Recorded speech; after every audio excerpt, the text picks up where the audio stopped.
Hola, buenos días, buenas tardes, buenas noches, depende de cuando vean eh, esta clase. No podemos decir clase de encuentro virtual asincrónico. Bueno, les doy la bienvenida formalmente por esta parte a lo que es historia sociopolítica latinoamericana y argentina. Bueno, contarles un poco que vamos a trabajar la manera sincrónica de esta manera que estamos viendo ahora. O sea, los 3 encuentros virtuales voy a grabar las clases, lo voy a subir, pueden ir leyendo la bibliografía y pueden consultar. No es necesario que consulten el día de la materia, lo pueden hacer en cualquier momento, cuando vean la clase, cuando surja la duda, y después los respondemos. Dependiendo de cuál sea la respuesta o la consulta en realidad, probablemente se responda o lo termine respondiendo cuando tengamos el encuentro presencial. Pero bueno, eso lo vamos a ir viendo. La idea es que vayamos también trabajando obviamente virtual para después aprovechar muchos espacios presencial en cuanto a dudas, consultas, explicación de lo visto en estas clases asincrónicas y explicación de lo que viene hacia adelante. Esa es un poco la idea. Para arrancar, obviamente vamos a arrancar por donde empieza el programa, que es justamente por la conquista. La conquista y el exterminio de América. Digamos que estas primeras 2 clases, tanto la de hoy como la de la semana que viene, vamos a hablar del tema de la conquista, cómo se conforma ese mundo colonial y lo que va a ser la resistencia indígena. Sobre todo eso para darle paso después a lo que son las guerras por la independencia.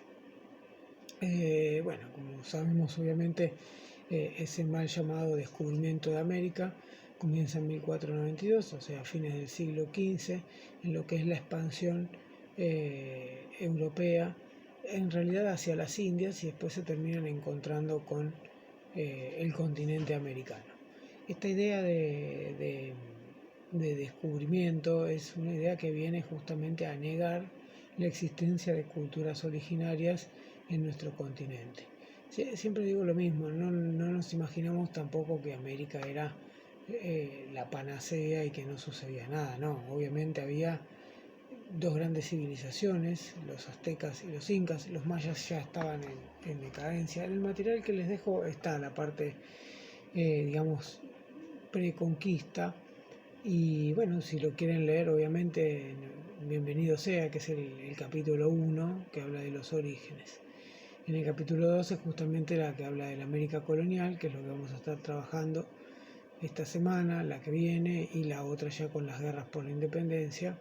Y después nos encontraremos presencialmente como para profundizar un poco los temas, aclarar las dudas y demás. Este comienzo de la conquista, que obviamente llega primero hacia Centroamérica y después se va extendiendo hacia el continente, Centroamérica, México, y después va bajando, digamos, por la cordillera, empieza obviamente por parte de España, en lo que vamos a denominar la América Española, las colonias españolas. Por el lado de Brasil, que en la bibliografía están los mapas, obviamente el que conquiste el territorio va a ser Portugal. En el Caribe nos vamos a encontrar ya con otras potencias europeas, como es el caso de Francia, Inglaterra, en menor medida Holanda, que son quienes van a conquistar, digamos, e instalarse en la zona de América del Norte.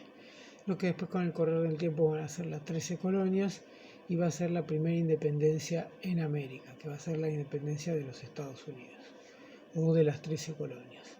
La otra independencia que después vamos a ver y que sea muy poquito tiempo después, va a ser la revolución y la independencia de Haití. Pero bueno, ya hablaremos de eso.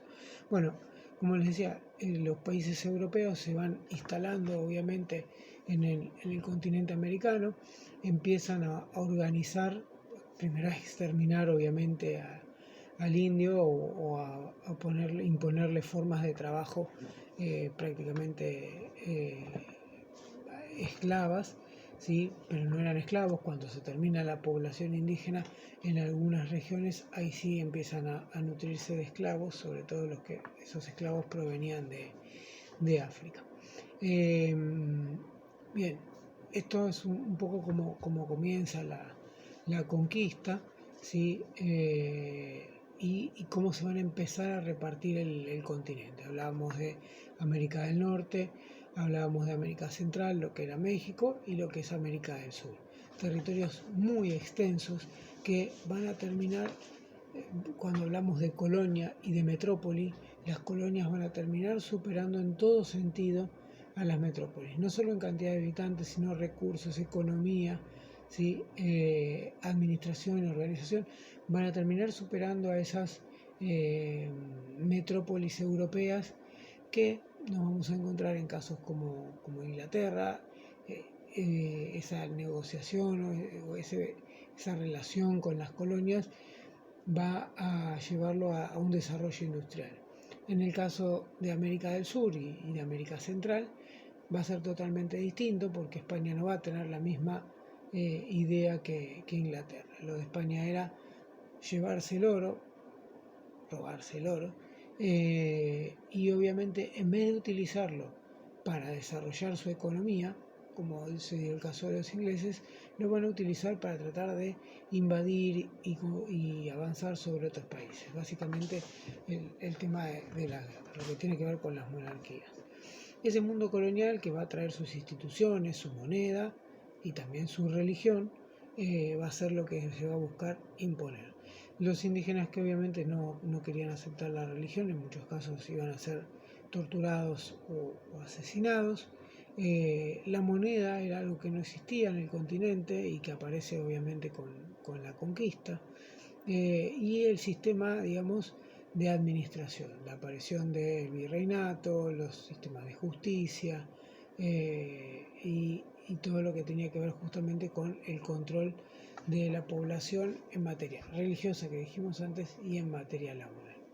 O sea que, digamos, este va a ser digamos, la primera instancia, lo que algunos denominan alcances y límites de la conquista europea, ¿sí?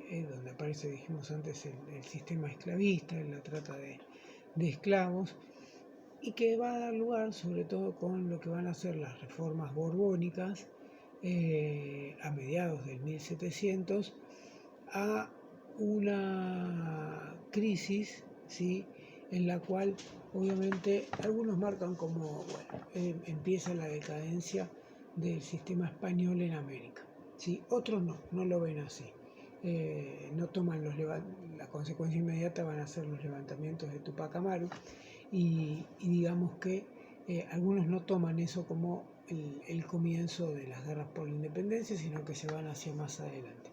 Yo particularmente creo que sí, que es un punto de inflexión muy importante, sobre todo lo que tiene que ver con lo que sucede en Perú y en Bolivia o en lo que era el Alto Perú. Pero eso lo vamos a ver un poquito más la semana que viene. Entonces, lo principal que tenemos que tener en cuenta acá es justamente cómo se da esa primera etapa de la conquista, qué instituciones son las que aparecen, el tema, como les decía antes, del sistema de esclavismo, que va a ser terrible eh, en América en general. Acá no discernimos tanto entre la América británica, la América española o la América francesa. En todo sentido, el esclavismo va a hacer estragos en el continente y eso es algo que tenemos que tenerlo muy presente. Como así también el tema de la imposición de la religión y de una economía extractivista en la cual obviamente todo ese metal que se sacaba se llevaba para Europa y acá además se cobraban impuestos, o sea que no es que se quedaba con eso solamente. Digamos que esta es la primera clase, digamos así, asincrónica. La semana que viene, como les dije, vamos a ver el tema de los levantamientos andinos, así que no soy de hacer una clase tan extensa en forma virtual porque también sé que es engorroso. Los invito y las invito a leer la bibliografía, obviamente. Voy a agregar también algunos audiovisuales como para que en esta clase o en las otras, como también para referenciar y para darle otra dinámica a la materia. Y por ahora solamente eso. Igual por escrito voy a poner cuál es la bibliografía que va, como así también obviamente lo que les decía recién de los audiovisuales. Nos vemos la semana próxima en modo asincrónico también, esperando obviamente a la semana 4 que nos volvamos a encontrar en forma presencial. Un saludo y cuídense mucho.